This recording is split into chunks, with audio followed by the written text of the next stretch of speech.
We're Hasani and Danielle Pettiford, and we're a real couple with real problems who almost called it quits. I was very frustrated. I became very disconnected, very jaded and cold. We have 4 children, going on 20 years of marriage, and we practice what we preach.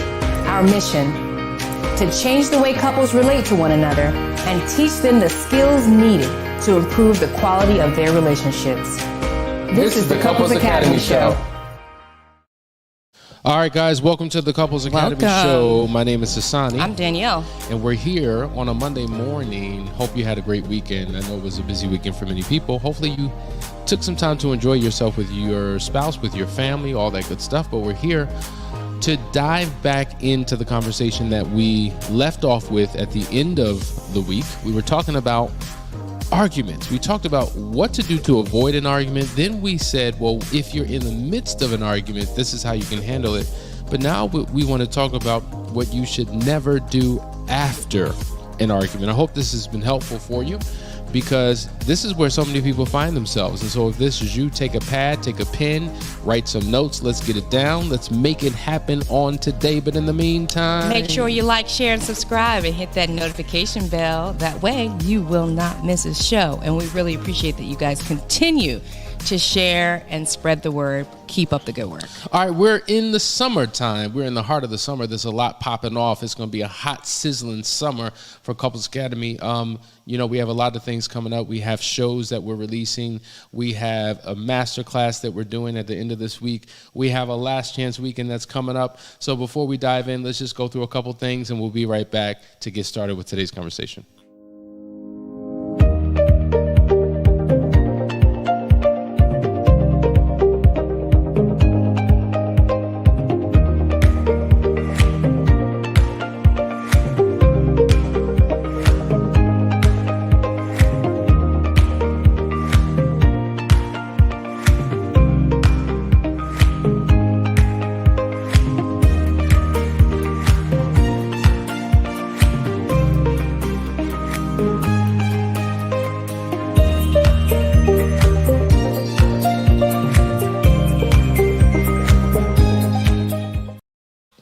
Hey everybody, Danielle Pettiford here, and I am so excited to invite you to our upcoming masterclass entitled An Inside Job. Now, this masterclass is special because you guys have been asking for it, and we have been doing a lot of discussing about the Enneagram and how you relate with your spouse and how they relate to you, and the lenses and the perspectives that we all have that differ. But maybe you still feel stuck individually. Maybe for you, you know that you're not operating as your best self.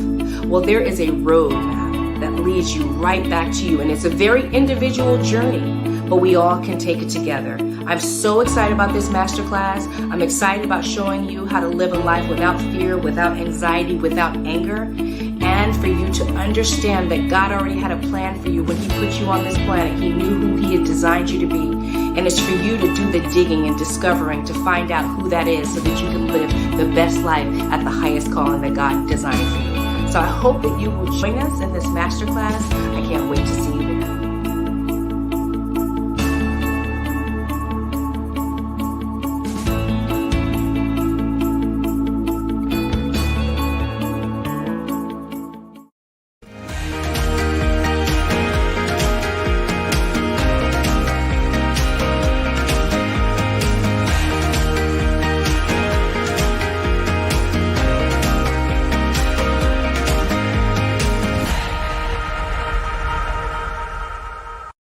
As we're back. Welcome to the Couples Academy Show. We're talking about what you should never do after an argument. Have you been in one lately?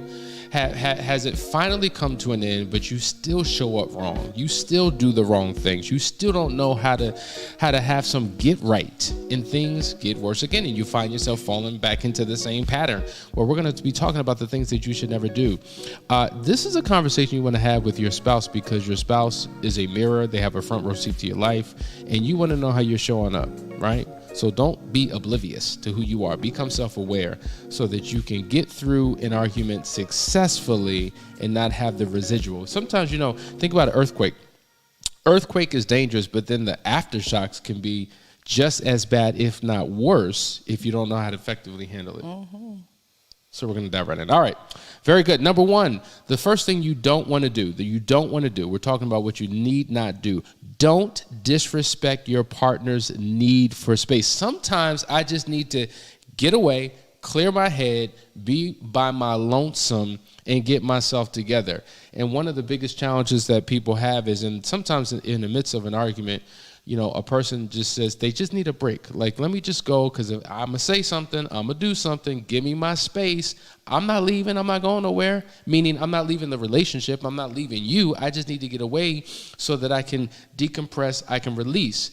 And when I leave, here you come right behind me. You on my heels. You follow me everywhere I go. You pointing your finger. You yelling. Where you going? Oh, so you a punk now. That's how you do. You just run. All these things to antagonize, and not realizing that sometimes people need that to get to a better place. And after an argument, to be in the same space where that energy's still there, you got to get away so that you can become whole and complete within yourself to re-engage. I mean, we talked about that last week, right? So this is really about you and your partner making an agreement to play by the rules, right? So if you're going to play by the rules, play by the rules. So you cannot, take the right of your partner away to have space by following them around and antagonizing them because you're in the heat of the argument and you're not ready to take a pause, right?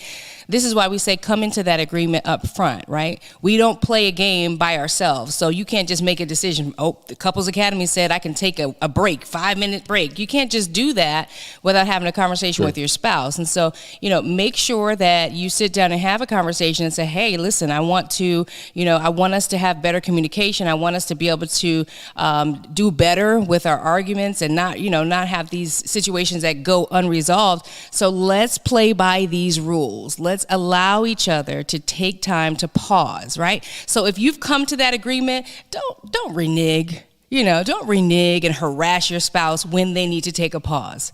Period. Absolutely. Number 2, don't have an all or nothing mentality. The thing about an all or nothing mentality is that, we tend to see things through the lenses of absolutes when we are fussing and fighting, right? And so, now it's like you never do this. You always say that. Every time it's this.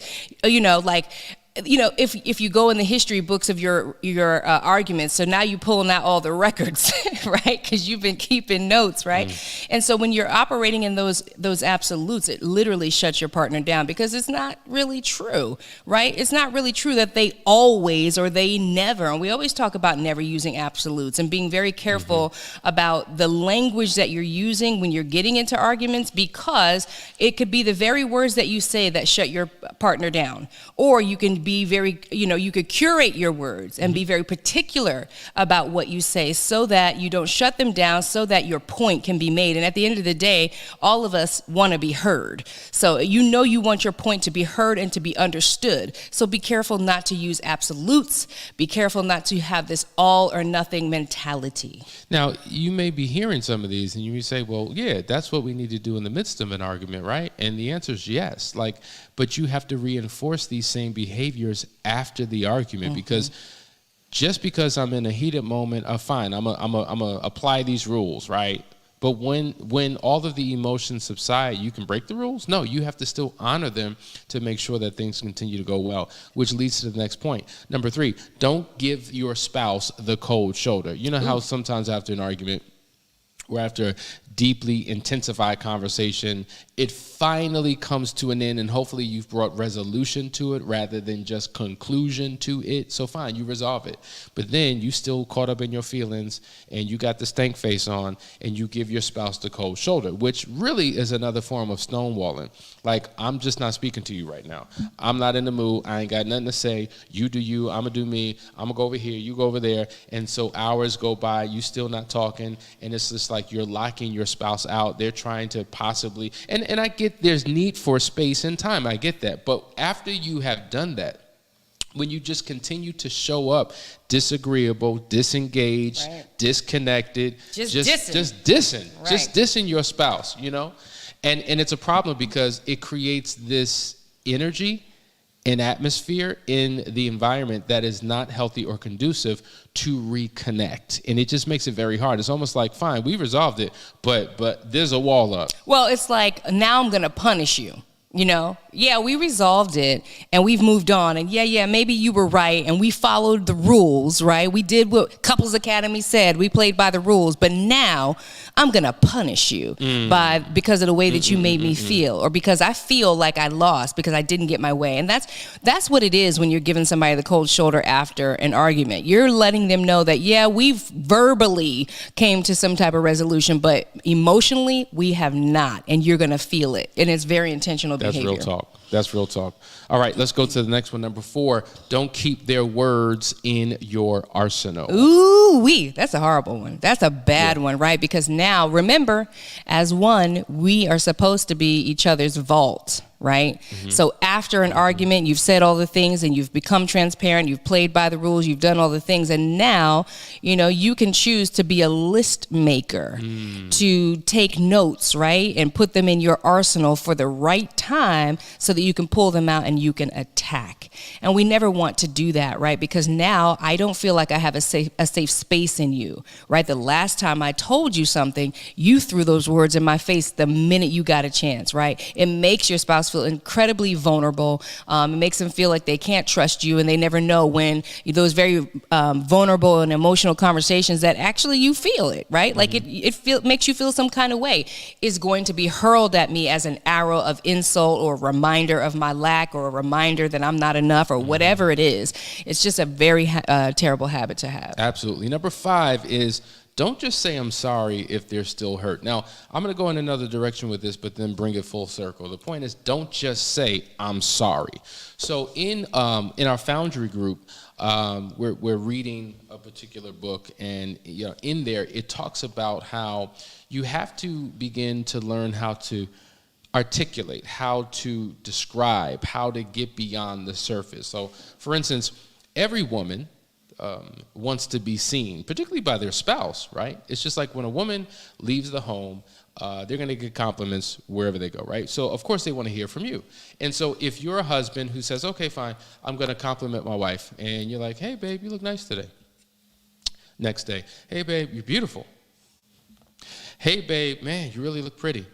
Like, your words become like nothing to them. It's just like, okay, thank you. Like, you hear the same thing like you're a robot. You're beautiful, you're beautiful, you're beautiful. And often they want to know, well, what's beautiful about me? What is attractive about me? Can we get beyond the surface of the compliment? I mean, you've been telling me that for the last couple of days, the last couple of weeks, the last couple of months. I want something more. I want some substance. I want some depth. Help me to know that I'm different and unique and special beyond a simple compliment, because it doesn't mean as much because I hear it all the time. Likewise, now let's flip it and bring it full circle. When you're in the midst of an argument, or the argument has come to an end, and now you simply say, I'm sorry, it's just like, well, what are you sorry for? Like, can you peel back some layers and explain? Because if you're saying you're sorry, I want to know that you're really sorry. Do you know what you did? Do you know what you said? Do you know how this came about? Like, can you unpack what it was that you did? Well, I'm just sorry. Sorry for what? Whatever I said. What I feel sorry for how you feel. If you think I should be sorry, then I'm sorry. Like, right. If you think of those. If you think I did something wrong, or I'm sorry for how you feel about the situation. Well, wait a minute. No. And so if the apology and if the I'm sorry is going to mean something, have significance and depth, you want to begin to explain why. Because once I realize that you know what went wrong, maybe I believe that there's a possibility that it won't happen again, because now you're operating in self-awareness, and now you're going to bring intentionality into your life to prevent again what just happened in the first place. So the understanding of why you're saying I'm sorry is so critically important. I just, there's a video that we show for couples that come here to our Last Chance weekend, and it really talks about the power of acknowledgement and an apology. And one of the things it says is that, when somebody is saying that they're sorry, you don't want them to say, I'm sorry, but you want them, and give all the excuses, which leads into our next point. If you want to drop that, the next point.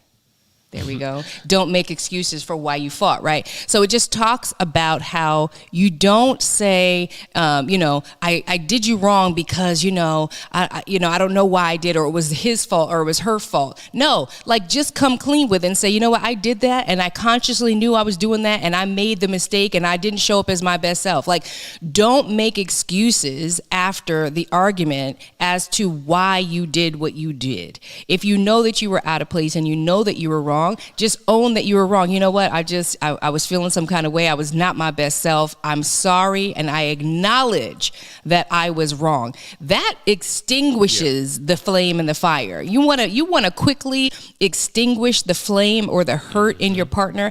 Give them a genuine, true, heartfelt acknowledgement and apology, right? Not just the apology, but acknowledging that I muffed up, I screwed up, I did it wrong, right? And I apologize. Because when you put acknowledgement right alongside apology, man, you have a powerful iceberg breaker and melter, right? Because all the hurt is underneath. We're arguing about this much of the iceberg that you can see, but all the hurt and the resentment and everything underneath is the fact that you never acknowledge when you're wrong. It's the fact that you think that, this is just going to happen again. It's the fact that I feel disregarded in this whole thing. But if you combine those two, you have a powerful position to play to release your partner from the hurt. That's a powerful point. Guys, I hope you're getting something out of these. I hope you're taking notes and really self-assessing, where am I showing up in this space? Like, oftentimes you watch these videos and you're thinking about what your spouse ain't doing, and he need to figure it out and she need to get it together. But we're talking to you right now, the one who's watching right now. Yes. Can you show up better in the way that you communicate? Can you show up better after an argument to prevent it from happening again? Well, listen, that's what we're talking about today. We'll be right back after this quick break. Stay right there. Listen, Unearthed is about to approach. It's starting again July 6th, I believe. So you need to register. 6th. If you haven't registered, check this out. We'll be right back in just a second. To the wives struggling to move forward, I know that you're hurt, filled with doubt, fear, anger, and resentment. I know you're trying to be your best self throughout this recovery process, all while still having to be mom, daughter, sister, friend, and so much more. I know it feels impossible to be there for everyone else when at times your journey feels so isolated and alone. I know that more than once a day, you scream on the inside, I can't take this anymore.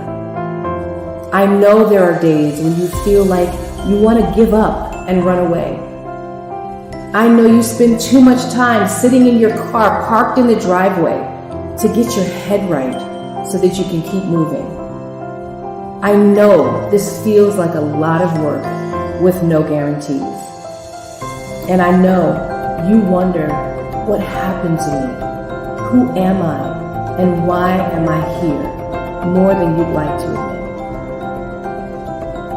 I know all of this because I once felt the way you do too. It may not be evident by looking around because we all wear our masks, but you're not the only one who feels like you'll never get back to you. That's why I've launched Unearthed. Unearthed is a 12-week group coaching program focused on discovering the woman within. Just as the earth hides all kinds of precious stones waiting to be found, buried within every woman are the seeds of wisdom, strength, purpose, and passion waiting to be brought to the light. Unearthed will take you through a spiritual, emotional, and physical excavation process that will reveal to you who God designed you to be and guide you through a process to embrace and activate your true identity. When you complete this journey, you'll have a new focus aligned with your core values so that you can begin to feel your life again and discover that your gifts aren't buried, but planted and waiting to be unearthed. Register today.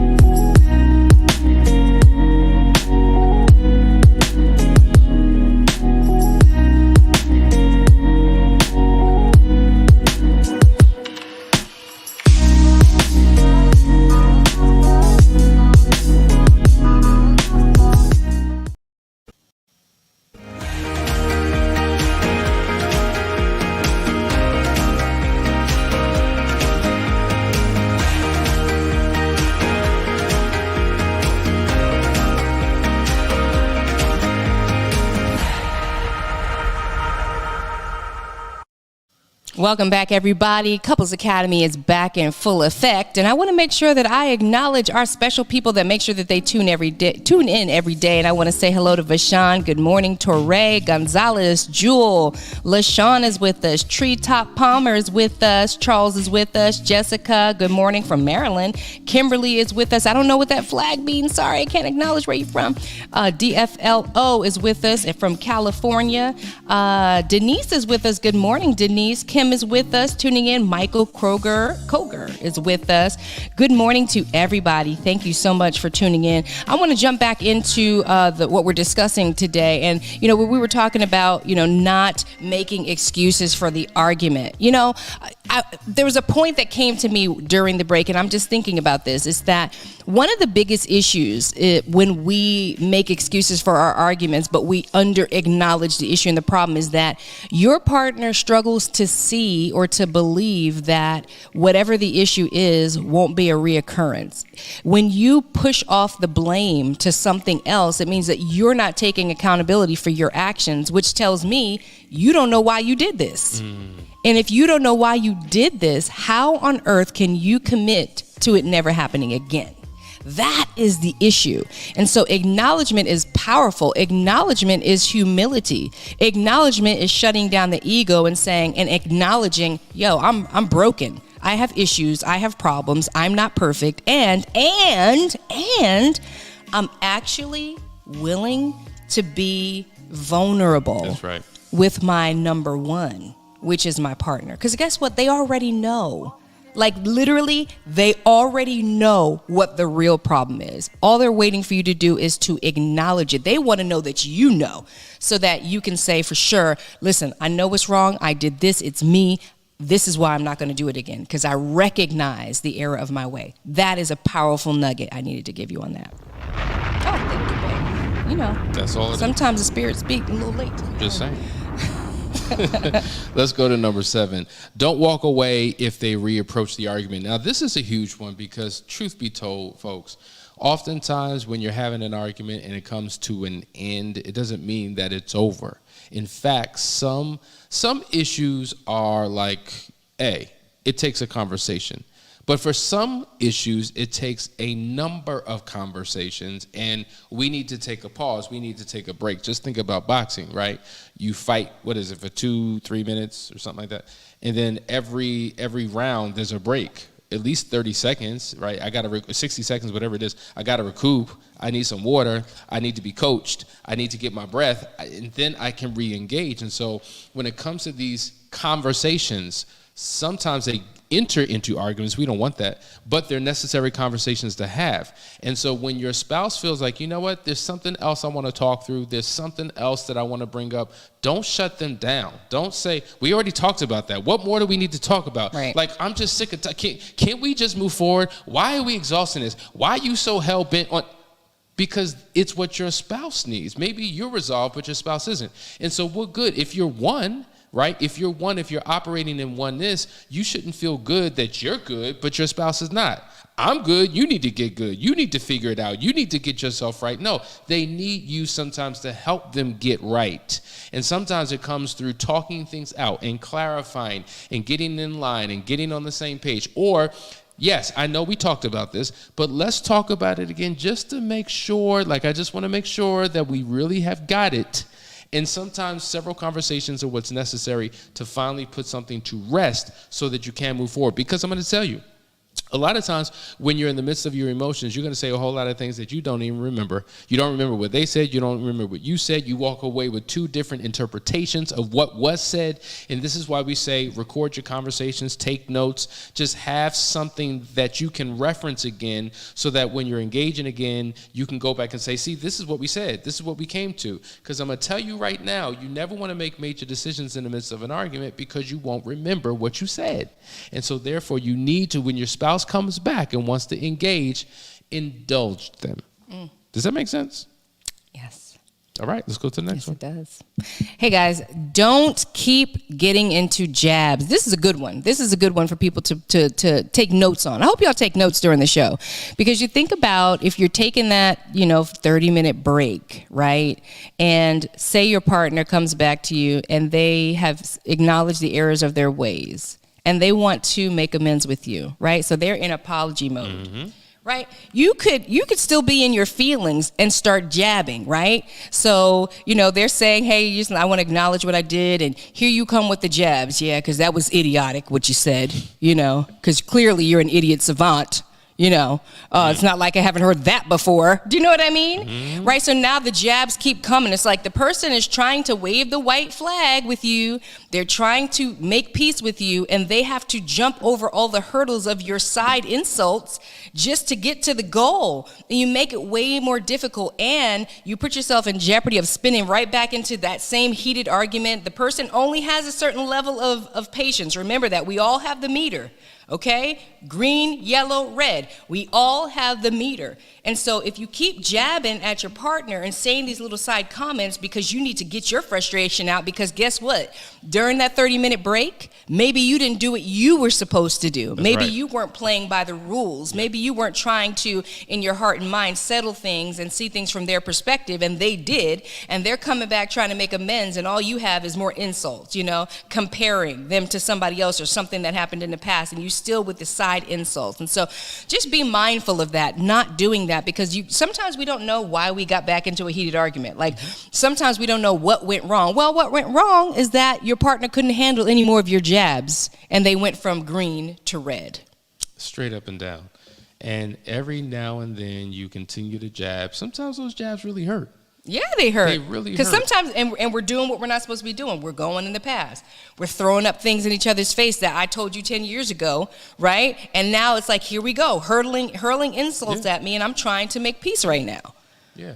And then, you jab me enough, at some point, I'm just like, bump this. Forget it. I'm going to jab you. And then I'm going to get so good at my jab, I'm going to TKO you. And now we back in the same situation that we started, because we didn't know how to show up after the argument. All right, let's go to the next one. Number 9, don't focus on what caused the fight. Now, let's say you had the fight, you had the argument, you're done, you're over, you've resolved it, but somehow you're stuck.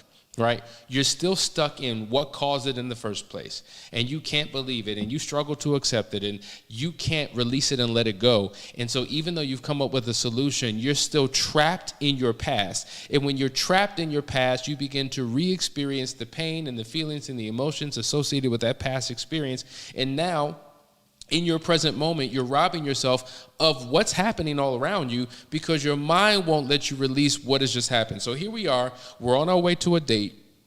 We're getting in the car, something happened, you said something, I said something happened at the house, and now I can't even enjoy the concert we're about to go to because I'm still fixated on what happened 30 minutes ago. So rather than quickly resolving it, thought shifting, and embracing the moment, I'm still tripping in my mind. Right. And so now here come the jabs, and here comes the cold shoulder, and here come all the other things that destroy what this could have possibly have been. That's so real, and that is, depending on that's such a personality style type of thing. In any couple, you're going to have one that really, really struggles to move on after a heated argument, and then you're going to have one that's good to go. Like, got that off my chest. Woo, feel great. Needed to pass that energy, and they're doing fine, and the other person is sitting there holding on to all of it. And so, this is why we're trying to give you a blueprint, right, to how to deal with conflict. It's really a blueprint if you've been listening to the last 3 shows on how to do this, because one thing feeds into the next thing. If there's acknowledgement, if there's an apology, if we are, taking the time to calm down, if we are trying to see things from our partner's perspective, if we're about problem solving and not being right, then a lot of these issues won't take place. A lot of these things won't spin into such a big argument, because oftentimes it's a little thing. You could be going, like to Hasani's analogy, you're going out on a date, right? And, somebody does something wrong, right? Like, whoa, watch out for that lady. Did you see that lady? I saw the lady. What? I saw the lady. Well, why did you have to say it to me like that you saw the lady? I'm trying to help you. Well, why did you say you saw the lady like that? And now we're like in a fight over something so trivial, And we're mad at each other, ruining the whole date. So right then and there, pause and pull out your toolbox and start using some of these techniques to repair. It doesn't have to get so bad. It's just that we get caught up in what's right, what's wrong. We get caught up in offenses on how we feel about what somebody said. And we're not even mad about the real issue at hand. At all. Like, what is there to be mad about? You didn't kill the lady. The lady was just fine. You know what I mean? You were nowhere near the lady. You were nowhere near the lady. The lady was nowhere near. The lady was startled. The lady was like this, dropped her bags, The lady didn't do that. Almost died. There was no lady, but you get the point, right? These are the trivial things that we argue about that cause us to have big fights. And sometimes, depending on your personality, you won't talk for a week over something like this. That's real talk. And Yes. sometimes, you're so hypersensitive, right? You're so sensitive to so many things because maybe there's that big unresolved issue. And it's not about the lady. It's really about the other thing. But you're using Could be about control. It's depending. Yeah. Could be about control, not even about the lady. But that's the point. Mm-hmm. The lady is what we're using and the lady's masking the real issue. Right. And because we're so caught up in offense, we never get to the real issue, and the real issue never gets resolved. Anyway, I hope this is helping. Last point. Don't beat yourself up that you had the fight in the first place. You know what? We're human beings and human doings, right? Because all we're doing is doing and busy and running around, and arguments are supposed to happen. I've said this before. It blows me away when I meet couples that have actually never argued, and most of the time those personality types have such suppressed internal anger. Yeah. They are explosive, right? Because they've never actually worked out anything, and a lot of things are about to, come out and overtake their lives because they just don't deal with issues. And so arguing is like the volcano releasing some steam. You would much rather your volcano release steam than lava, wouldn't you? Because if it releases lava, it's going to tear up everything and everybody. So arguments are to happen. Disagreements happen. It's about understanding how to play by the rules. If you learn how to play by the rules, you can be a master. We could change it. We don't even have to say arguing. We could say we negotiate. We no longer argue. When we have disagreements or we see things differently, we move into negotiation. Guys, you're watching the Couples Academy show. I hope that today's episode really gave you some meat to sink your teeth into so that you begin to experience change and transformation in your life and in your relationships. So thanks for tuning in.